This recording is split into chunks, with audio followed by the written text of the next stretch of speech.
ओ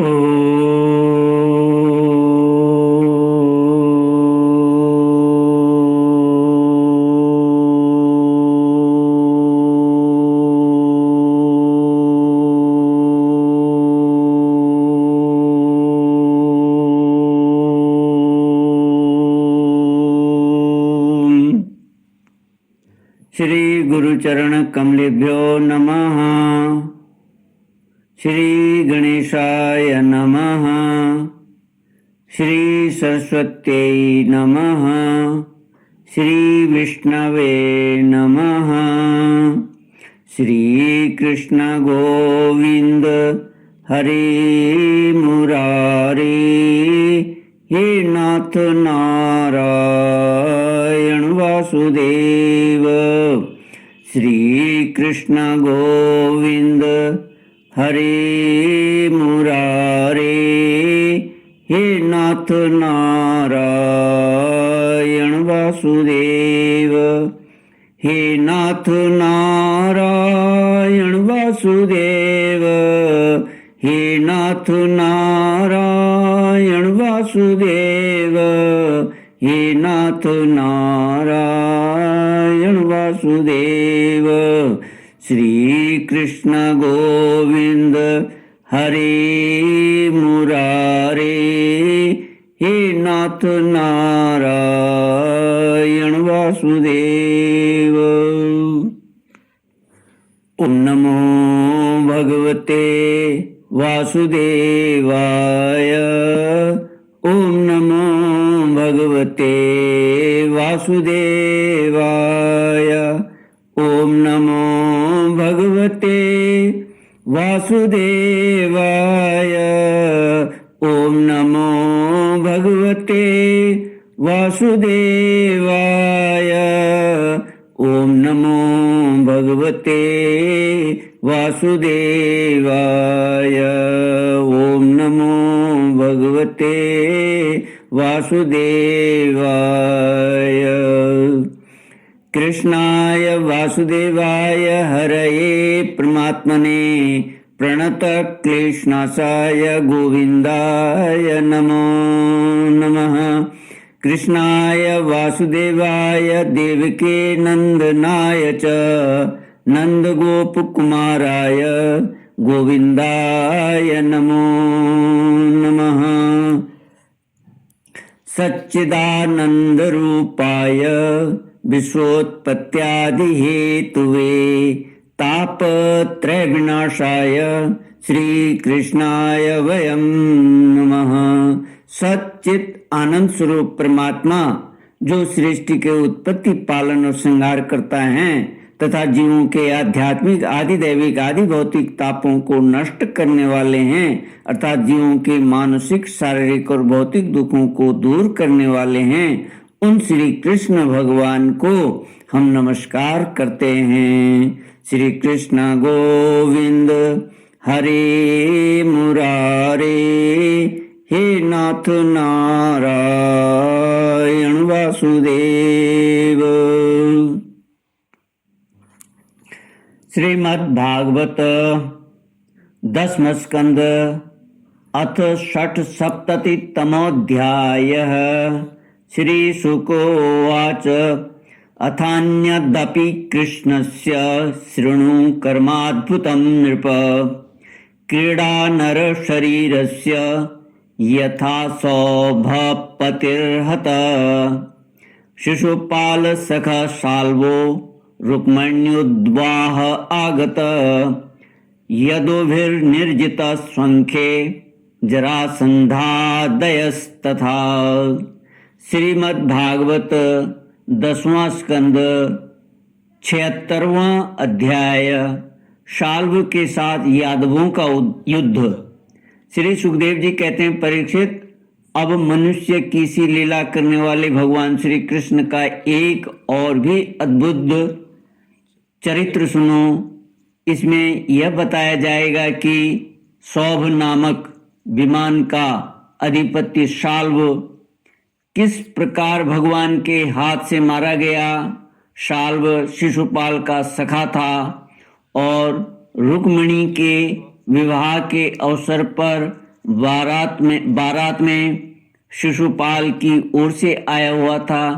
उस समय यदुवंशियों ने युद्ध में जरासंध आदि के साथ साथ शाल्व को भी जीत लिया था। उस दिन सब राजाओं के सामने शाल्व ने यह प्रतिज्ञा की थी कि मैं पृथ्वी से यदुवंशियों को मिटाकर छोड़ूंगा। सब लोग मेरा बल पौरुष देखना। परीक्षित, मूढ़ शाल्व ने इस प्रकार प्रतिज्ञा करके देवाधिदेव भगवान पशुपति की आराधना प्रारंभ की। वह उन दिनों दिन में केवल एक बार मुट्ठी भर राख फांक लिया करता था। यूं तो पार्वती पति भगवान शंकर आशुतोष हैं और ढरदानी हैं, फिर भी वे शाल्व का घोर संकल्प जानकर 1 वर्ष के बाद प्रसन्न हुए। उन्होंने अपने शरणागत शाल्व से वर मांगने के लिए कहा। उस समय शाल्व ने यह वर मांगा कि मुझे आप एक ऐसा विमान दीजिए जो देवता, असुर, मनुष्य, गंधर्व, नाग और राक्षसों से तोड़ा न जा सके, जहां इच्छा हो वहीं चला जाए और यदुवंशियों के लिए अत्यंत भयंकर हो। भगवान शंकर ने कह दिया तथास्तु। इसके बाद उनकी आज्ञा से विपक्षियों के नगर जीतने वाले मैदानव ने लोहे का सौभ नामक विमान बनाया और शाल्व को दे दिया। वह विमान क्या था? एक नगर ही था। वह इतना अंधकारमय था कि उसे देखना या पकड़ना अत्यंत कठिन था। चलाने वाला उसे जहां ले जाना चाहता वहीं वह उसके इच्छा करते ही चला जाता। शाल्व ने वह विमान प्राप्त करके द्वारका पर चढ़ाई कर दी, क्योंकि वह वृष्णिवंशी यादवों द्वारा किए हुए बैर को सदा स्मरण रखता था। परीक्षित, शाल्व ने अपनी बहुत बड़ी सेना से द्वारका को चारों ओर से घेर लिया और फिर उसके फल फूल से लदे हुए उपवन और उद्यानों को उजाड़ने और नगर द्वारों, फाटकों, राजमहलों, अटारियों,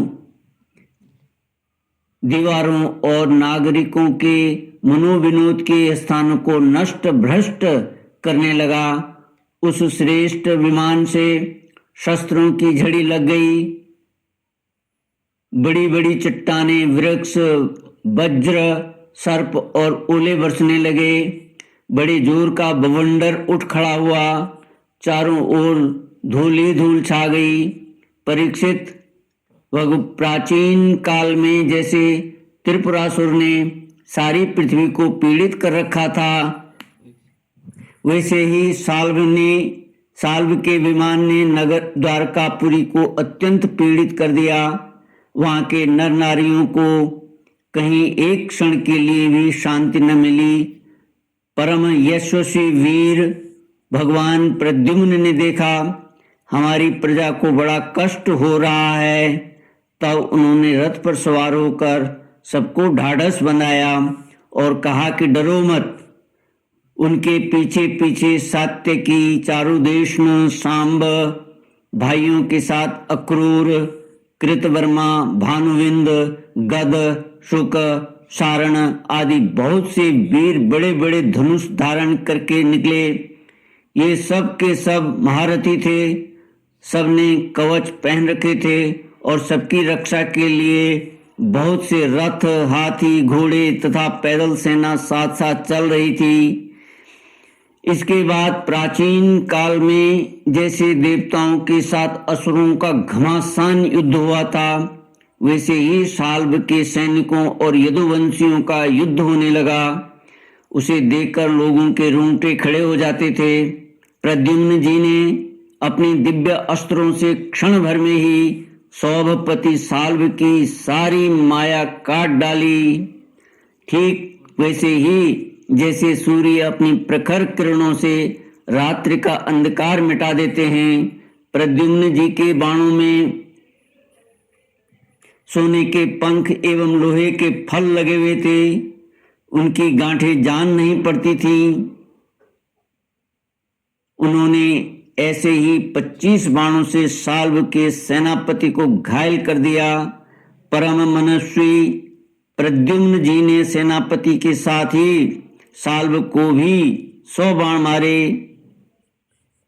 100 बाण मारे। फिर प्रत्येक सैनिक को 1-1 और सारथियों को 10-10 तथा वाहनों को 3-3 बाणों से घायल कर दिया। महामना प्रद्युम्न जी के इस अद्भुत और महान कर्म को देखकर अपने एवं पराये सभी सैनिक उनकी प्रशंसा करने लगे।